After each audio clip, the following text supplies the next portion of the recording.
Good morning, everyone. Sorry about that brief delay. I appreciate your patience very much. We are excited to have you join us today for this webinar. My name is Sherry Noller with the Missouri Small Business Development Center, and our presenter today is Stephanie Garland with the Better Business Bureau. She is the Springfield Regional Director and will be providing us some information today on a new BBB survey around what consumers really want. So Stephanie, I'll hand it over to you and we will get the presentation going. Absolutely. So thank you so much for joining us. It's a pleasure to again be here speaking with you guys. So before COVID-19 happened, we did a survey. It was talking about factors influencing consumer buying decisions. We wanted to see what consumers really look for and what they're really asking for and really desiring when they're making these buying decisions, whether they're purchasing, $10,000, $20,000 new kitchen upgrade, or whether they're buying a new cabinet, whether they're going to a bank. We wanted to see what they're really looking for. Next slide. So this is our mission, is to be the leader in advancing marketplace trust. So everything that we do, including the survey, making sure we're protecting people from scams, keeping aware of that, working with customer complaints, everything that we do is based upon this. Next one, please. So my region, as well as the other regions in the state of Missouri that we belong to, the Better Business Bureau of, we've helped more than 13.4 million people last year. We're expecting to exceed those numbers because of COVID-19 and based upon what people are really asking us for during these tumultuous times. Next slide, please. So back to our research. What we found was we issued a study that was based upon and connected to in a little bit the Eldman Trust Barometer survey. So if you're familiar with that survey, that actually surveys these 4 different things: the ability of the business organizations, the media, the government, and then the nonprofits and NGOs, exactly where they fall and how people view them. So they do this every single year. They've been doing this for about 20 years now, and they just recently released the most recent update in January, again, before COVID-19, showing where people think they are. Do they think that these organizations, are they ethical? Are they competent? Are they unethical? Are they less competent? What was interesting for us is that this study found that the nonprofits, they're viewed more as ethical than any other organization. However, they are viewed as less competent than we'd like. However, business is viewed as competent, but more unethical. So we wanted to find out of all these different people who are looking around, looking for business, looking to make buying decisions, what do they really want? What are they really looking for? Next slide, please. So this is our demographics. So we surveyed about 1,500 people. Most of the people who went ahead and completed our survey, they were women, they were married, many of them were white, 55 or older, college graduates, with incomes of 40% of them had incomes that were $80,000 more a year, and about half of them, a little bit more than half of them, were actually retired. So go next, please. So out of all of these different things, I wanted to see what you guys thought were important. So if we're going to take a second, and I want you to read these different things that are on your screen, and then in the chat bar, let me know what you think is the most important.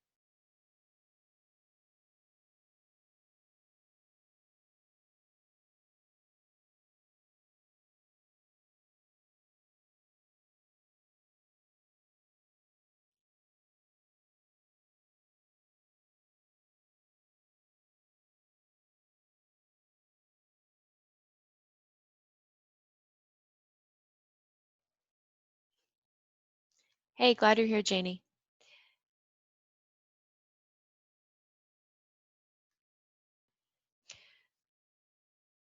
So if at the bottom of the screen, you could let me know. So, okay, so Danielle says customers ahead of profits. Yes, that would be true.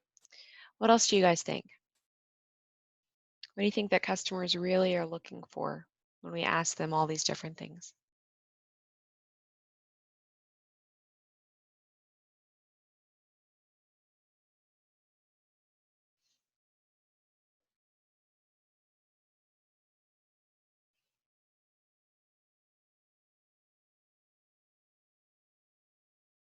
Okay, so we're going to go ahead and go to the next slide. I'll show you what the answer is.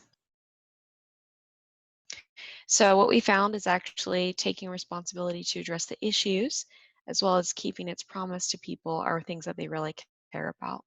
In terms of listening to customers, that is also very important. Having a good, trustworthy relationship, being honest, that's very important.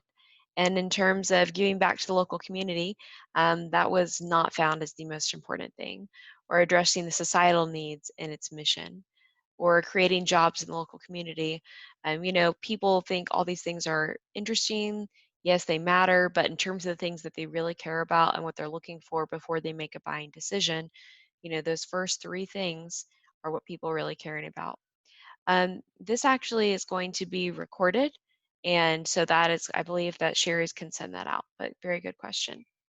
Is that the case, Sherry? Can you get on? My pleasure. Yes, this is being recorded and we will provide it later on this afternoon. Excellent. Thank you so much, Sherry. And thank you, Danielle, for that question. So as we go forward, we know that consumers, especially during this whole COVID situation, as we move forward, we know that everybody talks about this new normal. What is this going to look like? How is this going to impact people? One thing we know is that consumers are being even more careful with their dollar and cents than they were before. It's very much so even more important to them where they're spending their money and how they're spending their money.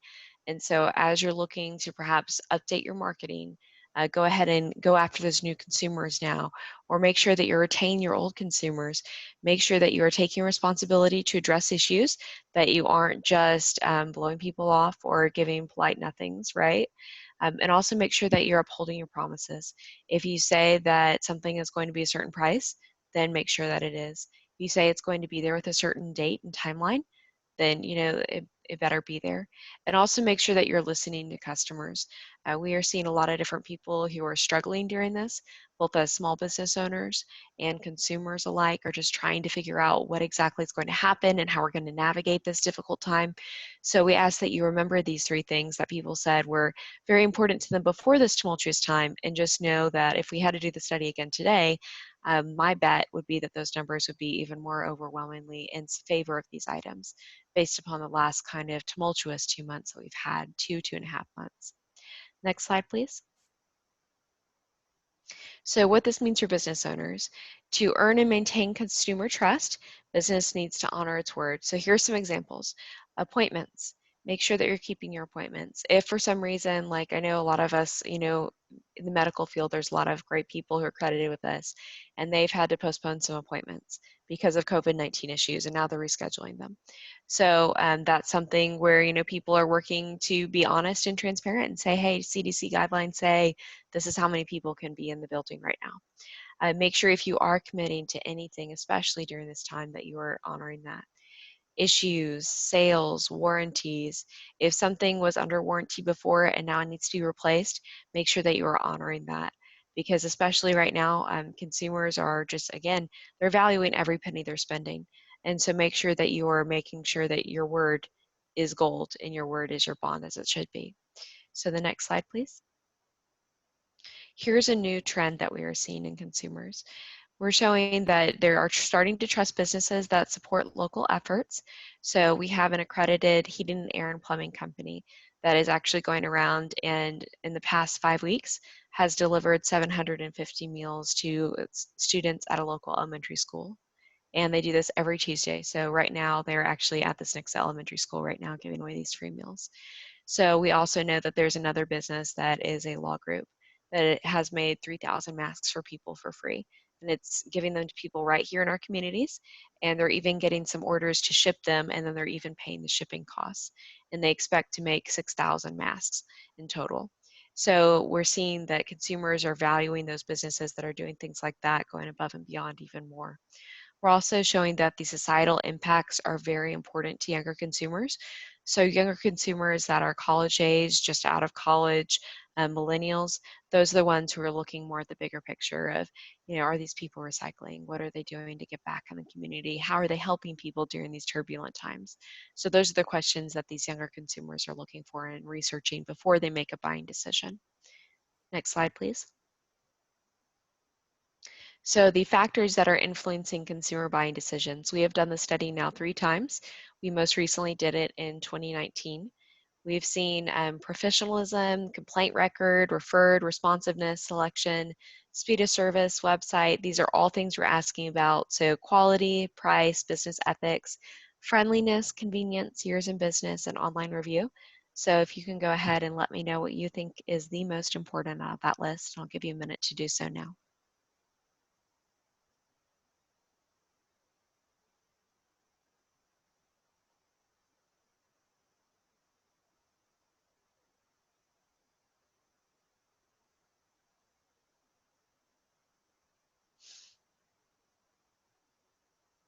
Next slide, please. And thank you, Danielle. You would be very correct. And selection, price, and friendliness, those are important. But what we found in our study is that overwhelmingly thousands of consumers, both from the rural areas as well as the cities, they let us know that quality and business ethics are the most important. Now, again, you can tell that we've done this 3 different times. So you can see we've done this in 2019, 2016, and 2004. And you can tell in all of those times that quality was the most important. So the good thing for you guys means that instead of going to IKEA to buy a brand new piece of furniture, people are going to be looking for a trustworthy local business. Many times, you know, it is BBB accredited. That's what we do, is we accredit local businesses that are trustworthy. And they go and they're looking and saying, oh, you know, I'd rather pay $1,500 for this great quality piece of furniture that is locally made from a local craftsman instead of going to a brand name store like IKEA. So we're also finding that business ethics, so in consumers' mottos, like we talked about it briefly at the beginning of this slideshow and PowerPoint and webinar, you know, start with trust. That's Better Business Bureau's motto. That's everything that we do is based around that. Making sure that we're having that trustworthy, ethical marketplace that we're helping to create is so important to us. And that is what people are looking for a lot today, is just to make sure that we are having this ethical, wonderful, fair marketplace where everybody is treating each other with respect and dignity. And we found overwhelmingly throughout the years that this has remained true. So even during the 2008 housing crisis, we found that people are still looking for business ethics and quality. And even during COVID-19, if we had to do the survey again today, we would expect that those numbers would fall along the same, if not even have more more emphasis placed upon quality and business ethics. So next slide, please. So I thought it'd be very interesting for you to look at the consumer journey and how informed consumers are making purchasing decisions. You know, everybody's trying to be very careful. There's a lot of people, unfortunately, who are unemployed, but still people need to buy things. They still need to, you know, maybe do that home upgrade that they were looking for, maybe fix their garage door, go ahead and get their lawn mowed. There's still things that need to happen other than buying groceries and paying utilities or their mortgage or rent that need to happen. So what we're finding in our studies that we did is looking at how trusted is BB compared to other review sites. And we found that 81% trust more to Angie's List or Yelp, for example. We're also finding that 84% are more familiar with the ratings and more likely to purchase if a business has a high BB letter grade. That is what a lot of people are looking for. So that A+ is something that really matters. In terms of just making the decision and in terms of talking about how they're getting there and what things are helpful, we're finding that travel services, medical care, health clubs, salons, financial services, and contractors, these are all top things that people are looking at before they go make that buying decision. So next slide, please. So this is amazing to me. We found that 88% of consumers are claiming that reviews are impacting their buying decisions. So I know that Google right now is not allowing for people to go ahead and post publicly the reviews. This is something where I'd encourage you, especially as a small business owner, to take the time to really promote going to bbb.org and going to your accredited or your non-accredited site and just getting your consumers to go ahead and post reviews. We are taking the time, as we always do, to make sure that these are real customers, but we are also still making sure that we are trying to push through these as quickly as possible while taking that verification step, because we know that getting that 5-star review, especially right now, couldn't be more important. The next slide, please. So I thought this was also interesting. 80% of consumers, they are trusting online reviews as much as personal recommendations. This is very different. I've had a lot of small business owners tell me over the years that word of mouth is something that they rely on. But what we're finding out is that online reviews can be just as important to people. We're also seeing that 68% of consumers are saying that positive reviews are making more of them trust local businesses more. So that's also something to keep in mind during these tumultuous times that we're all going through right now in different ways. Next slide, please. So here's a sample accredited business profile. When you're looking at the customer reviews, that is going to be in the lower right-hand corner. It is to the left of the request a quote button that we have there. So as you're going through and asking for people to leave positive reviews on your site, you can actually send them this link and tell them to go right there and go ahead and write those positive reviews. The next slide, please. And these are just some tips and warnings that we're putting together, that we have put together, and of course we are still very active on that front. Next slide. Okay, next slide. Let's just go to the end where we have the questions. So if we could skip forward to there. Okay, there we go. So if you guys have any questions for me, you can either say in the chat bar, or we can go ahead and unmute ourselves and just have a conversation for a little bit.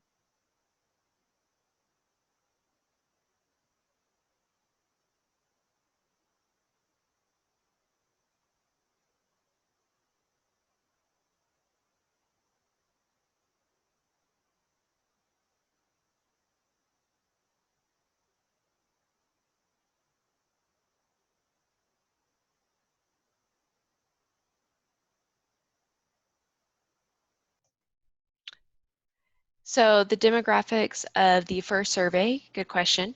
So the demographics of the first survey were also similar. We found that the majority were women who went ahead and responded to it. We also found that we had a bit more response in that one in the years that we did it. I believe that the average response was about either 2,000 to 3,000 people who responded. So that's interesting. So we had more people who responded to those. And we also found that they were also highly educated. So they at least had their college bachelor's degree when they were going ahead and filling out the survey. Oh, the geography. Okay.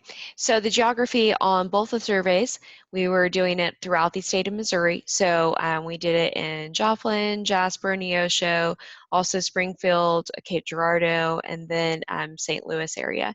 And we did the cities as well as in the communities. And we found these people and we verified that they were real individuals because we've went ahead and surveyed a lot of people who we've done business with who filed complaints with us. We had about a little bit more than 22,000 complaints filed with us last year, and we went ahead and we asked many of those people to go ahead and fill out the survey. And then those are the people who did take the time to respond and let us know their feelings and thoughts on the matter. Good question, Danielle. Yes, ma'am. Well, if I can help you in any way, here's my direct information. And once again, it's been a pleasure talking with you today.